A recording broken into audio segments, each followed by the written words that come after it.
Hello, hello, Welcome to daughters of the king, Speaking to. daughters of the king. I am Shuri. I'm Tisha, and we're here for we're daughters of the king, Shri and Tisha. Just talking to you, coming to you. What is this? A little bit after Thanksgiving. Mm-hmm. We got gobble gobble till we wobbled wobbled. Yeah, we wobbled in. Sit down. To talk to you. Exactly. Mm. So we just wanted to get talk about bullying, right? That's something that everybody encounters in and out of school. Yes. Surprisingly, Yeah. surprisingly, the in and out of school. So um, that's my topic. But we always like to start with a prayer and our Scripture. scripture. Yeah, we'll start with the And scripture. Cherie's got the scripture. Okay, guys. I think I would have had this. Okay. This is a psalm of Asaph, Psalm 73. How good God is to Israel, to those who are pure in heart. But as for me, I lost my balance. My feet nearly slipped when I grew envious of the arrogant and saw how the wicked prosper. For when their death comes, it is painless, and meanwhile their bodies are healthy. They don't have ordinary people's troubles. They aren't plagued like others. So for them, pride is a necklace, and violence clothes them like a robe. Their eyes peep out through folds of fat. Evil thoughts overflow from their hearts. They scoff and speak with malice. They loftily utter threats. They set their mouths against heaven. Their tongues swagger through the earth. Therefore, his people return here and thoughtlessly suck up that whole cup of water. Then they ask, how does God know? Does the Most High really have knowledge? Yes, this is what the wicked are like. Those free of misfortune keep increasing their wealth. It's all for nothing that I've kept my heart clean and washed my hands, staying free of guilt. For all day long I am plagued. My punishment comes every morning.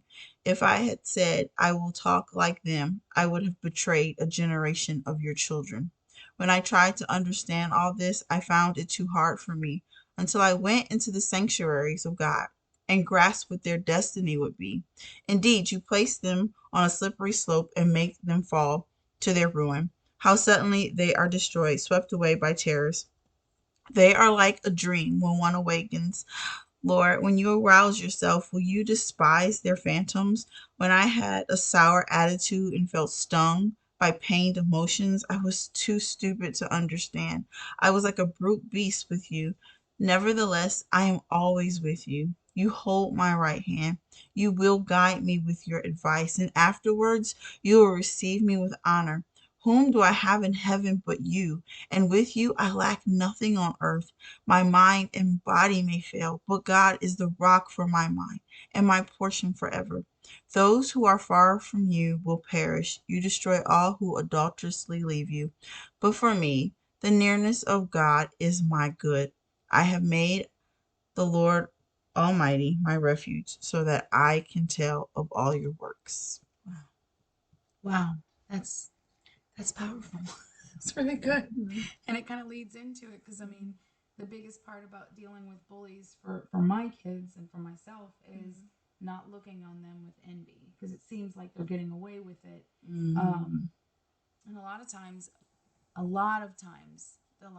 most of the kids that are bullies are bullied by their parents or bullied by other people. Oh, that's so true.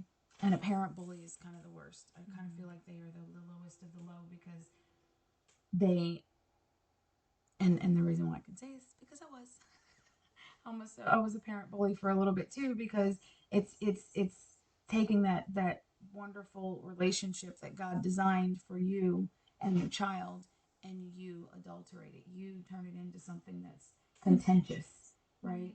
And didn't do it for very long, but I did it for long enough to where I was like, wow, I can't do this to my own kid. This isn't something that's I thank God for the revelation because once you know and you realize that these kids, this is your ministry, like we had in our what do we have in our shirts, right? This is your ministry. These are not your kids. My kids are like a year away from leaving to join the military. Yay! I'm thrilled. But you don't want them to leave, but you also know that you have to begin with the end in mind. So if you teach them how to effectively deal with bullies now, when it comes to them as adults, they can defend themselves and they can defend others. So that's something that's always been near and dear to my heart. And my daughter attended high school, a traditional high school, a charter, kind of like a charter school, at 12. And we sat down because there was an interview process before you get into the school. And we had to sit down with the principal, and he said, I'm not really sure how well she's going to do because she needs to be a self advocate, right? And she was every bit of 12. She looked just like she was 12, but when you talk to her, she definitely did not speak as though she was 12. So when we later on, 6 months later, when she was being a self advocate and then an advocate for someone else, I was like, yeah, you remember you talked about that self advocacy? So the principal wasn't very happy. Now, Miss Jones, maybe. I remember that whole mantra of now that's not exactly what I was talking about, or so bad. It was so bad Like, because that wasn't what I was talking about. But you're like, well, you asked me, she could hold her own. and she could. She can to this day. She goes toe to toe with adults. She's the top chief operating officer. I don't know what her title is, but she goes toe to toe with violent parents on a daily, and she's able to handle her own. She said the security guard was like, and again, she's still 5 foot nothing, um, going toe to toe, just like her mom. Because at the end of the day, when you know who you are and you walk in that authority, and that is the biggest thing that I wanted to cover was we have to teach our kids to walk in their authority. We have to, without a doubt, we have to teach them how important it is to not have doormat written on your forehead because meek is not weak. And that is the biggest thing that I wanted to cover was we have to practice with them. We would practice. My husband, I thought that dinner time was it was torturous for me because he would go back and forth with her.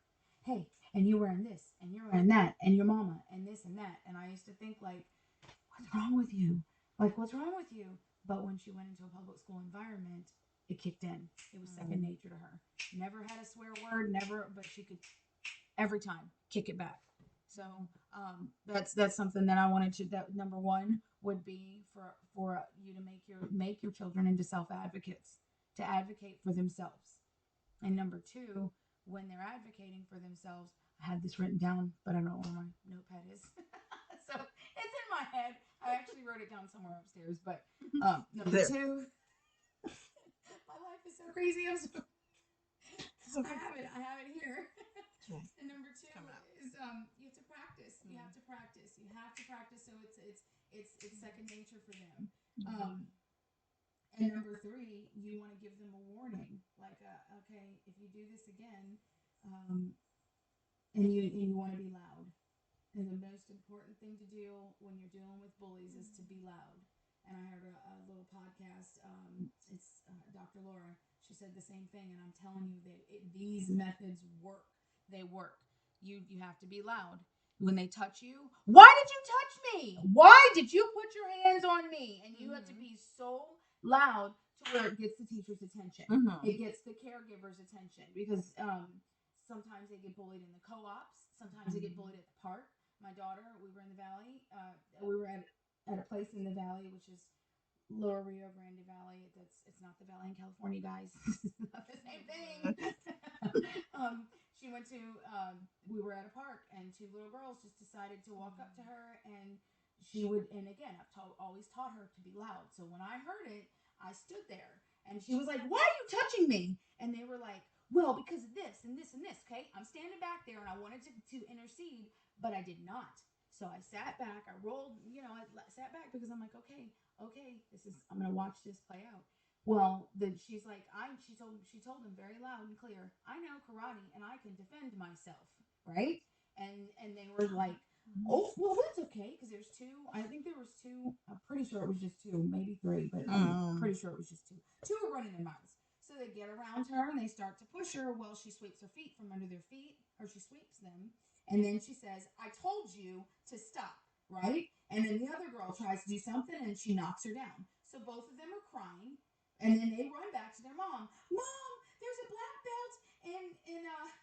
Black She's a belt. black belt A in black bullying, belt. and she did that. And I stood over there and I walked as calmly as possible because my daughter's her adrenaline's up, and I just told her, "Good job, right?" And then we just walked over there, and the mom, of course, got upset, and she's like, "Well, what happened?" And I said, "No, no, no, no, sweetheart. Now tell her what you said. What really happened? What happened before she knocked you both to the ground?" Well, I didn't do that, but she's a black belt, and of course, because again, bullies are always going to be loud when it comes to defending themselves, but you have to teach your kids to be just as loud, or if not equally loud. And the biggest thing is like I said, defend yourself. I would never tell her to go out and pick a fight. Never, never, never, never, never. But like your mom said, I think it was your mom that said, don't, don't fight. Start a fight, but finish it. Did your mom say that? There was someone in my family. Yeah. So what was it? Did I say it right? Yeah, don't start something if you can't finish it. Exactly. Exactly. So that is the biggest thing. You have to practice with them. You have to empower them because you want them to be able to advocate for themselves. And it's so beautiful when you see it because again, never would I ever advocate for anyone to be bullied. And I would never say like, oh, because the school system is designed, and here I'm going to go harping on the school system, but the system is designed to punish everyone. They have something called zero tolerance. So when your child is bullied, and I can tell you from my twins' standpoint, my twins were bullied. They got punished. The bully got punished, and then I had to go in there, and they teach them to be. It's the exact opposite. So the victim also gets punished. The victim actually, and sometimes the victim also gets punished even more severely because they actually separate them, and they tell. So they're what they're communicating to these kids is not only are you not able to handle yourself, but now you're going to be separated. Not the bully, because they wouldn't. And like I said, the school system is designed so poorly. I was talking to my mom about this today.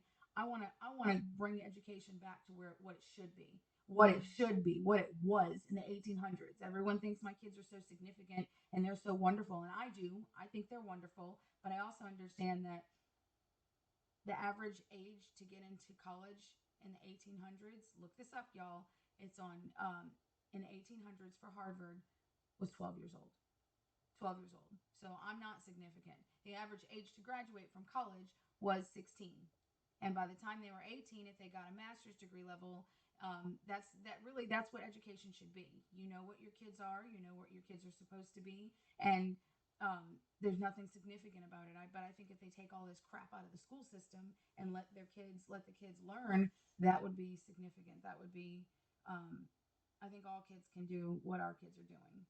All kids need that emotional stability. All kids need to feel secure, and all kids need to be kind of pushed out of their comfort zone because that's pretty much what life is outside of So your what do you comfort say zone. for the parents who kids are getting bullied, but maybe the child has not said anything? Because I notice that happens too. Like sometimes parents can get so caught up in things. And are there things to notice or look for Mm-hmm. that a parent can use to maybe ask questions? What's going on? Yeah. Yeah, you look for I don't want to go to school. I'm sick. I don't really like that. Sometimes they will tell you with their actions. They don't want to if they have a disdain for that certain activity. Ugh, that's a big red flag. And I think just being moms who are, you want to make everything perfect for them so they have a good experience, but like for co-ops specifically, we put up with a lot more co-ops than we did with a lot of the other stuff because I saw the benefit of them getting that educational opportunity more so than so I would try to navigate that a little bit more. I would extend a lot more grace. Now when it came to it, yeah, if you see that they're withdrawing, some kids are quiet by nature anyway. But if you notice, like I always excuse myself from the adult conversations, which doesn't help me very much socially, but who cares? I'm not trying to make friends. But You're fine. and I would sit and observe the co-op. I would sit and observe the Oh, kids. I like that. I would sit and just observe the situation because your kids are telling you, your kids are speaking to you all the time with their body language, with they get in the car and they're super angry. Usually for my kids, it was anger.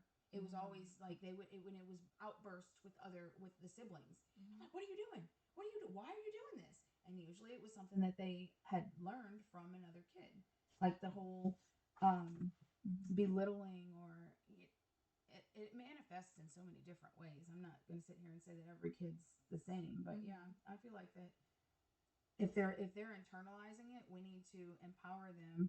And we read this book called Warriors Don't Cry. So it was a really good book because it was talking about segregation and how bad schools were when they were segregated. It's an excellent book. There's a rape scene in there, so you might not want to read the whole thing with them, but it just helps You can them. always just read it out loud and edit. Yeah. If you need to. I wish I would have done that. I was like reading it and then I should have just flipped off that page. I've done it a lot. I've ripped pages. We just can't. I can't right now. Yes. Yeah. Oh my gosh. It's so But yeah, crazy. that's interesting. So Warriors Don't Cry. That's an excellent book. I mean, it just helps solidify because again, education is so important. It's so important. You have so many opportunities that are open to your children when they have these education, when they have that under their belt. Now, granted, the collegiate institution is nothing like it was before, so I'm not even going to advocate for attending a traditional college because we're able to sift through a lot of the stuff, a lot of the liberal. And I used to be a liberal. I guess I'm more of like a classic liberal because I used to fight for a lot of this advocacy and all of the things that they're talking about. However, in the search for tolerance, or in the plight for teaching tolerance, we have effectively blurred all the lines to where everything is not we're beyond tolerance. Now it's like open pedophilia, the elementary schools and the collegiate institutions are flying pedophilia flags, and it is what it is. You can't do anything about it. However, just not participate, right? Now I do know that there may be some parents who do not advocate violence at all,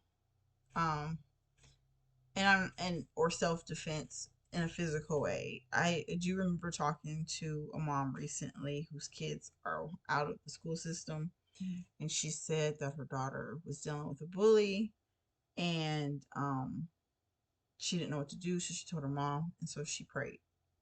And she began to pray for this child who was really disturbing her daughter's peace, and she said that within a week, a very short amount of time of her daughter going to school, that this young person would avoid her, would literally just run the opposite direction Very when important she element. Yes. when she came, and she didn't know, and so she thought her mom physically did something, but she's like, no, I just prayed.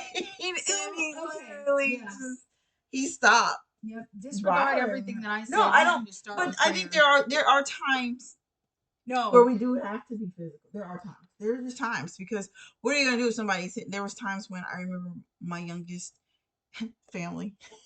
Family's fun, right? When you can get bullied by family, that's always great.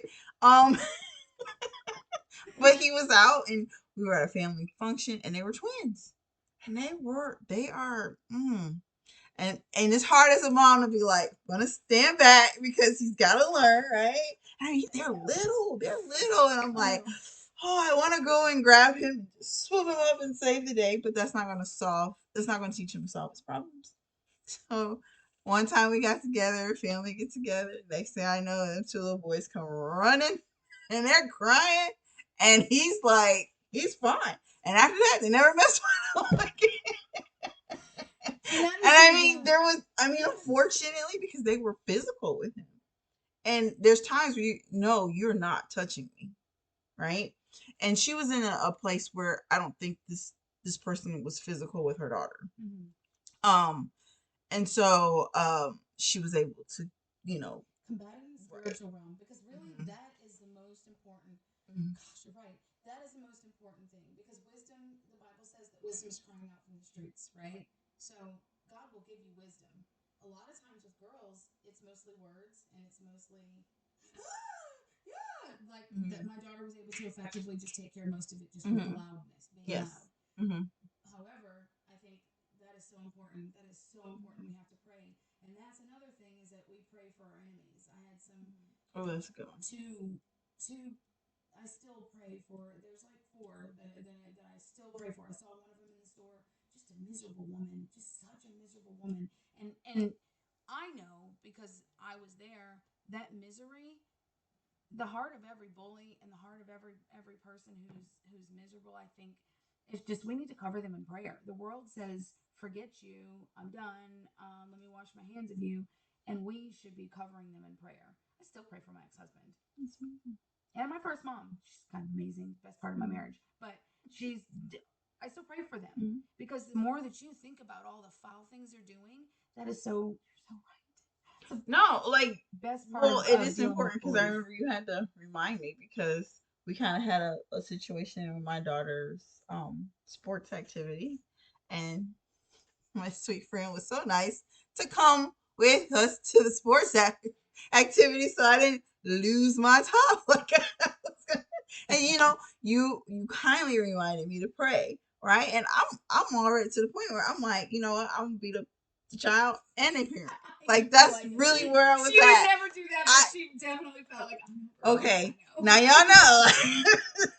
The mama bear comes out, and you're like, yeah, my line got blurred. At a moment, right? Because Yes. I was like, "This is my baby." And I could see if she had done something, but I'm also the same way with my daughter because when she acted up, I was furious with her because I don't tolerate that from them either. Yeah. Like I expect them to show kindness and humbleness and gentleness with whoever they're dealing with because they don't like being treated that way. You should also make sure that your children are not treating other people's children that way. Yeah. 100%. Because and we know when our kids don't be one of those parents that act like you don't know your child. You know your child. Be honest. Be real. Because I would rather with my own kids, I'd rather stop it and address it than them come up and they get into somebody who can actually hurt them and will not take what they're doing. Or the police. And it's too late, exactly, when they're older. So it's, we need to be real as parents too with our children and know, like, hey, our kids can be sometimes they may be a little bullyish. They have the attitude. They have all the traits that we're like, well, we if know somebody what we did have. that, yes, We know. exactly, We right? know. So, and that doesn't mean that you don't love your child. Doesn't mean you have a bad child. But now there's some teaching that needs to be done. Well, and we know our children and the moms who say, "Not my child. My child would never do that." Yeah, don't be I know. don't be one of those. I used to be there too. When they were little and they were teeny tiny babies, I was like, "Oh, well, let me see if my baby can do this, and this." And I'm telling you, dude, we know what we have, and I think that also it's a reflection of your walk with Yeshua or with God or with Jesus. Because if you can't admit that you messed up, how are your kids gonna admit it, right?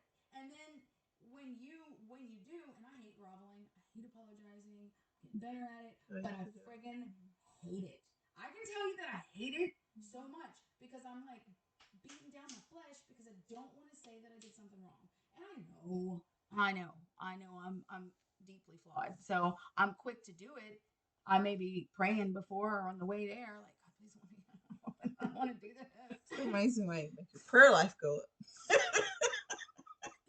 because at the end of the day, like the scripture said, we cannot be envious of those who are doing wrong. We know that they're doing wrong. And when I pray for them, I'm not like, oh, bless them and everything they do. No, Yeshua, Jesus, cover them and help them to make a 180-degree turn, not a 360. I don't want them to keep doing this to other people because really they are effective tools in the enemy's kingdom now. Why would we want anyone to be used as a tool for the enemy? Exactly. We want them to be used as a tool for what's good. And that's my prayer. And I think that's why I encounter so many because it's like Yeshua's like, hey, God's like, hey, you need to get it together. So we hope this is really helpful to you. And mom hack. Mom hack. definitely had to bring this up again because I don't know if I can see that. yeah, Yeah. pumpkin Spice. So this is poopery. You can make your own.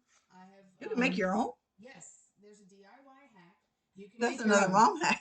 It is essential oils and vegetable glycerin, and you shake it up. You can make your own. I personally got this at the little grocery store for $3, so I kind of swept the You shelf. have poopery for $3? Oh, because it's You can make it for yourself because but it was seasonal. So great. mom So hack. So I'm gonna say when you go to the gym and you miss the shower because you have to get your kids to, to the next activity, I spray it under my arms. I spray it under on my body because it's all natural. I technically could put it in my mouth. I'm not going to, don't but um, don't do that. None of that. and you can carry this in your car. And when I carry it in my car, It really smells nice. yeah, I told her when I had opened it and smelled it, I was like, "Oh my goodness, it's a what is it? It says pumpkin spice, but it's fall." And I was like, "Oh my gosh, you could fall into the toilet." She was like, "You smell it smells so nice. You should get it. I'm about to go see if they have some." I know. Well, I actually picked up a couple for you too. Got it's called the Royal Flush. Oh, it smells so good. But again, it ended up being like $3 for because I'm a nerd when it comes to the money. It was $3 for 4 ounces, but I was like, I can get the real thing for $3, so Right. I can afford it. It really smells like pumpkin. It's and spice and Yes. everything nice. Yes. And if your kids get in the car and you know you're going to be in the car for over 30 minutes, have them take their shoes off. You spray this on their feet, and then you throw the shoes and the socks in the trunk.